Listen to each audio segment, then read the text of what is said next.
Sunrise विद्यालय गुजराती माध्यम परीक्षा पे चर्चा के अंतर्गत मैं आपको कविता सुनाना चाहूँगी। एग्जाम का समय आया, मन मेरा बड़ा घबराया, जब मैंने पुस्तक को उठाया, देख मेरा सिर चकराया। इंग्लिश का देख देख कर बसता भारी, मेरी हिम्मत टूटी सारी, दिन भर पुस्तक पढ़ती हूँ फिर भी मन में डरती हूँ, क्या जाने क्या आएगा, मुझे घर जाएगा।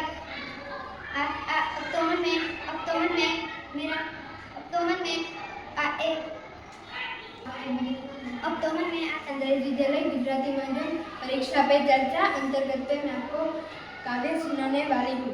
क्वेश्चन पेपर देखकर डर जाना नहीं, क्वेश्चन पेपर देखकर डर जाना नहीं, बन जाएगा कह के इतराना नहीं, बन जाएगा कह के इतराना नहीं, हर प्रश्न ध्यान से पढ़ना कोई छूटे नहीं, हर प्रश्न ध्यान से पढ़ना कोई छूटे नहीं,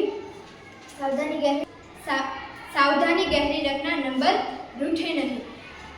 कठिन के फेर में जो गए पहले फर्स्ट, कठिन के फेर में जो गए पहले फर्स्ट, समय नहीं बचेगा। परीक्षा निकला दम, खेल कूद सब हो गए कम, देख देख कर बसता भाई, मेरी कोई